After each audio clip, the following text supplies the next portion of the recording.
हाँ, तो आगे देखते हैं हम 56 नंबर क्वेश्चन जो है, एक राशि 16 वर्षों में साधारण ब्याज से 2 गुनी हो जाती है तो वार्षिक ब्याज की दर बराबर। तो दर से हम हल कर लेंगे, गुना -1 से आ जाएगा 16 वर्ष में 2 गुना, तो 2 गुना -1 गुणे 100/16 और इस प्रकार से इसका आंसर आ जाएगा 6 सही 1/4%।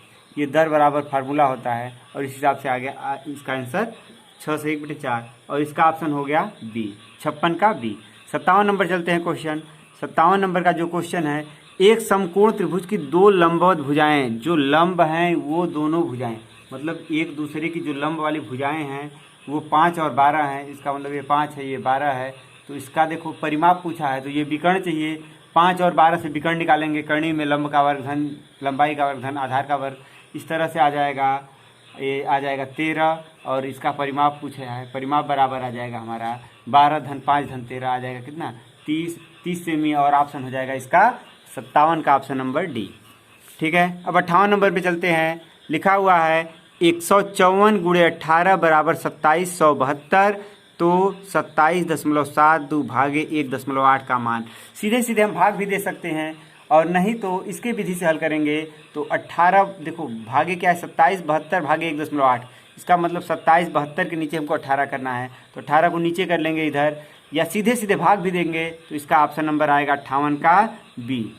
ठीक है, 15.4। ठीक है बच्चों, 58 नंबर क्वेश्चन का ऑप्शन जो आएगा वो बी नंबर 15.4।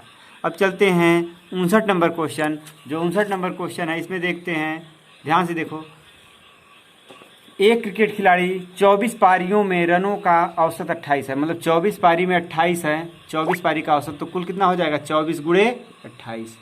अब क्या करेंगे हम, आगे दिया है 25वीं पारी में कितने रन बनाए कि औसत 29 हो जाए, मतलब 25 पारी अगर खेले तो उसका औसत कितना हो जाए 29, तो 25 गुणे 29 कर लेंगे और इस प्रकार से दोनों का अंतर कर लेंगे बराबर करके, ये भी योग है और ये भी योग है, ये 24 का योग है, ये 25 का योग है, निकाल लेंगे आंसर। हल करेंगे तो आ जाएगा हमारा, इसका हल आएगा 53 रन।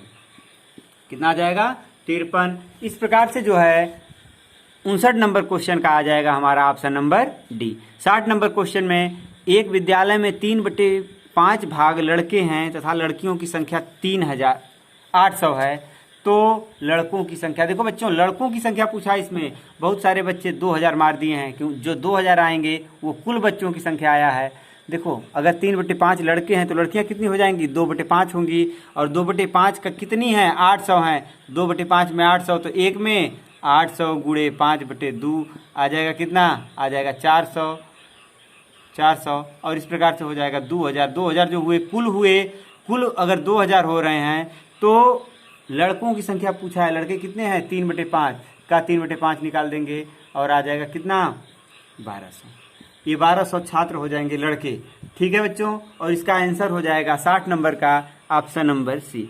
इस प्रकार से जो हमारा मैथ का खंड पूरा हो गया। अब चलते हैं तीसरे खंड में। खंड 3 का मतलब होता है हिंदी में हम समझते हैं, केवल हम वैसे ही इसका आंसर बता देते हैं।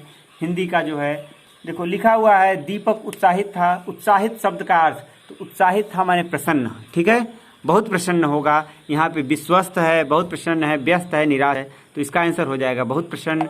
62 नंबर, दीपक और उसके चचेरे भाई बहन ने देखो गांव में उब गए, गांव ने पिकनिक का आनंद लिया। इसमें जब हम पढ़ेंगे तो आएगा ऑप्शन नंबर बी, पिकनिक का आनंद लिया। इसमें लिखा है पिकनिक पे जा करके खेत उत घूमे, तो ये हो गया 62 का बी।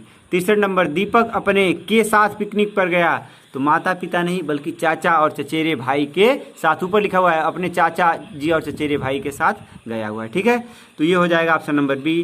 पिकनिक का स्थान एक कहाँ था, गांव में था, पार्क में था, समुद्र तट पे था, तरणताल में था, तो इसमें लिखा हुआ है जो पिकनिक का स्थान था वो यहाँ पर उन्होंने गाँव के चारों ओर, मतलब गाँव में था।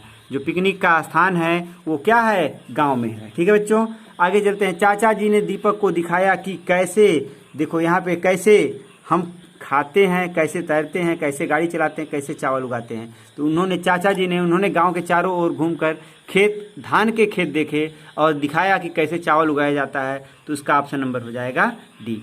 इस प्रकार 65 का हो गया डी। ठीक है बच्चों, अब चलते हैं अनुच्छेद 2 पे। अनुच्छेद 2 जो है रस्सा कस्सी खेल है, रस्सा कस्सी मतलब रस्सा कस्सी है, एक अपोजिट साइड में दोनों वाला है, तो रस्सा कस्सी क्या है, एक खेल, ऑप्शन नंबर सी। 67 का है रस्सा कस्सी में हम क्या करते हैं, रस्सी को खींचते हैं, मुक्केबाजी करते हैं, छुपा छुपी करते हैं, तो ऑप्शन नंबर सी हो जाएगा, रस्सा कस्सी, रस्सी खींचते हैं। ठीक है बच्चों।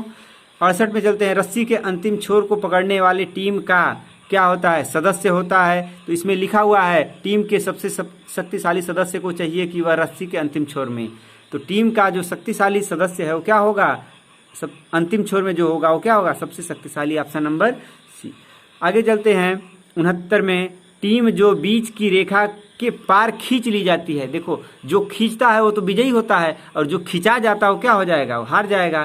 तो खींच ली जाती है, जो बीच की रेखा के खींच ली जाएगी वो क्या हो जाएगा, हार जाएगा। ठीक है, जो खींचेगा वो विजयी होगा, और जो खिंचाएगा वो क्या होगा, हार जाएगा। तो यहाँ पे खींच ली जाती है मतलब हारने का है। इसका बहुत बच्चे गलत मारे हुए हैं, जो कि होगा ऑप्शन नंबर बी। ठीक है बच्चों, इसमें जो है गलत टिक लगाया गया है, गलत बच्चा लगाया है इसका। संगठित शब्द का अर्थ, तो संगठित माने यहाँ पे क्या होगा, संगठित माने साथ साथ होगा। ठीक है बच्चों। तीसरा गद्यांश चलते हैं हम, अनुच्छेद 3। तो इसमें देखो शरीर को स्वस्थ वगैरह लिखा है, हम प्रश्न सीधे पढ़ते हैं। हम स्वस्थ कैसे रह सकते हैं, केवल बिस्किट खाकर, केवल व्यायाम करके, संतुलित भोजन खाकर और व्यायाम करके, यही ऑप्शन नंबर 3 हो जाएगा। ठीक है बच्चों। 71 का 3, 72 भार कम करने के लिए हमें क्या खाना चाहिए, तो इसका जो है इसमें लिखा हुआ है भार कम करने के लिए आपको भूखे रहने की आवश्यकता नहीं है, आप चीनी के एक बिस्किट या अधिक फल तथा सब्जियां खाएं, तो इसका हो जाएगा फल तथा सब्जियां, ऑप्शन नंबर बी। स्वस्थ रहने के लिए हमें क्या अधिक पीना चाहिए, तो इसमें ऑप्शन लिखा हुआ है कि स्वस्थ रहने के लिए हमको क्या पीना चाहिए, पानी पीना चाहिए। ठीक है, ठीक है बच्चों। आगे चलते हैं, कौन सा व्यायाम सबके लिए अच्छा है, तो सैर करना और साइकिल चलाना। इसमें इन्हीं दोनों के बारे में लिखा गया है, तो सैर करना और साइकिल चलाना हो जाएगा। सक्रिय शब्द का विलोम, ये याद करेंगे तभी हो पाएगा, वैसे नहीं। तो सक्रिय का विलोम निष्क्रिय होता है, ये याद करना पड़ेगा। अनुच्छेद 4 में चलते हैं, तो इसमें लिखा हुआ है शरद वगैरह के बारे में, शरद मौसम के बारे में दिया है, जो कि किसमें, तो ग्रीष्म और के बीच शरद ऋतु आती है, ग्रीष्म और जनवरी के बीच। यहाँ पे लिखा है शरद ऋतु गर्मी और जाड़े के मौसम के बीच आती है।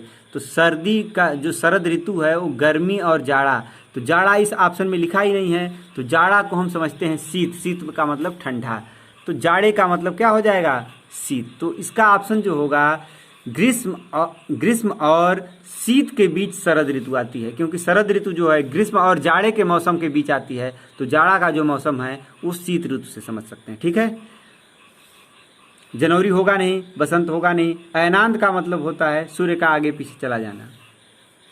ठीक है, 77 नंबर क्वेश्चन देखते हैं, शरद ऋतु में निम्नलिखित में से क्या क्या परिवर्तन हो सकता है। तो शरद ऋतु में इसमें लिखा हुआ है बहुत से परिवर्तन होते हैं, दिन छोटे हो जाते हैं, बहुत होते हैं लेकिन पहला जो है दिन छोटे हो जाते हैं, इसमें यही होगा 77 का ए। आगे चलते हैं 78, शरद ऋतु में पत्तियां पीली हो जाती हैं, क्योंकि देखो शरद ऋतु में पत्तियां हरे रंग से बदलकर जीवंत लाल, पीली और नारंगी हो जाती हैं। तो क्यों होती हैं, क्योंकि उन्हें पर्याप्त ऑक्सीजन नहीं मिलती, उन्हें पर्याप्त प्रकाश नहीं मिलता, उन्हें पर्याप्त जल नहीं मिलता, उनमें बहुत अधिक ऑक्सीजन एकत्रित होता है। तो इसका होगा भाई शरद, तो भाई शरद ऋतु में पत्तियां पीली हो जाती हैं। भाई सर्दी के मौसम में जो होता है क्या होता है, दिन छोटे हो जाते हैं तो प्रकाश ही कम मिलते हैं, तो इसका आंसर हो जाएगा उन्हें पर्याप्त प्रकाश नहीं मिल पाता। ठीक है, ऑप्शन नंबर बी। आगे चलते हैं, शरद ऋतु के बीतने की तैयारी करते हुए पशु क्या करते हैं। तो इसमें शरद ऋतु के समय में दिन छोटा होता है तो भोजन वगैरह इकट्ठा नहीं कर पाते, मतलब भोजन एकत्र करते हैं।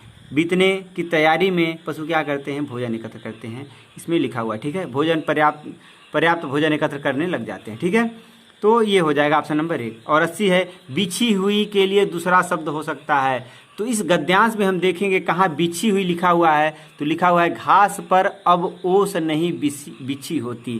तो ठंडी में ओस बिछी होती है, अब नहीं बिछी होती, इसका मतलब क्या होगा, घास वाली, ऊनी, ढकी हुई, बढ़ती हुई। तो ठंडी में जो है ओस से सब क्या होते हैं, बिछी होती है, मतलब ढकी हुई होती हैं, तो ढकी हुई हो जाएगा, बिछी हुई हो का मतलब ढकी हुई, ऑप्शन नंबर सी, ये सही है। ये बच्चों ये पूरा पेपर खत्म हो गया। ये पेपर पूरा सॉल्यूशन के बाद आप इसको देखिए, समझिए, इसको लाइक करिए और बच्चों को शेयर करिए ताकि वो भी अपना आंसर से अच्छे तरीके से मिला लें। इसका आंसर शीट जो है अपलोड नहीं होता, इसी हम अपने समझ से इसको जो है हल करके समझ सकते हैं कि कौन कितना क्वेश्चन किया गया है और कितने पे मेरिट बनती, क्योंकि इसका आंसर शीट न तो अपलोड होता है, हम देख करके पढ़ करके समझ करके इसको लगा सकते हैं। ठीक है।